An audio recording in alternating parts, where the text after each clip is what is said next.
આમોદ તાલુકાના આછોદ ગામ પાસે ગત રોજ સાંજના સમયે ટ્રક ચાલકે પાછળથી ટ્રેક્ટરને ટક્કર મારતા ટ્રેક્ટરમાં સવારી કિસમનું ઘટના સ્થળે જ મોત થયું હતું, જ્યારે ટ્રેક્ટર ચાલકને ઈજાઓ થતા તેને સારવાર અર્થે ખસેડવામાં આવ્યો હતો।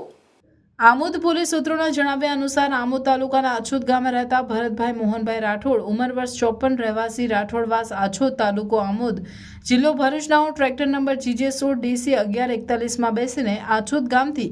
રોઝા ટંકારિયા ગામ તરફ બકરા માટે ચારો લેવા જતા હતા। તે દરમિયાન સાંજના સમયે આછોદ ગામ પાસે આવેલ વેસ્પૂન કંપની નજીક પહોંચતા પાછળથી ટ્રક નંબર GJ06 AU 8878ના ચાલક અહેમદ હુસેન લાલ મોહમ્મદ મકરાણી, રહેવાસી દીવાન ફળિયું, ડેસર, તાલુકો ડેસર, જિલ્લો વડોદરા નાઓને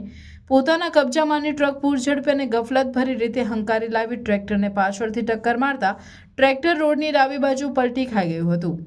અને ભારત મોહન રાઠોડ ટ્રેક્ટરની નીચે દબાઈ જતા તેનું ઘટના સ્થળે જ કરુણ મોત નીપજ્યું હતું, જ્યારે ટ્રેક્ટરના ચાલક મુકેશભાઈ રાઠોડને શરીરે નાની મોટી ઈજાઓ થઈ હતી, જેને આમોદ સામૂહિક આરોગ્ય કેન્દ્ર ખાતે લાવી પ્રાથમિક સારવાર આપવામાં આવી હતી। આમોદ પોલીસે મરણ જનારના પુત્ર રાજુભાઈ ભરતભાઈ રાઠોડની ફરિયાદ લઈ ટ્રક ચાલક સામે ગુનો નોંધી આગળની કાર્યવાહી હાથ ધરી હતી।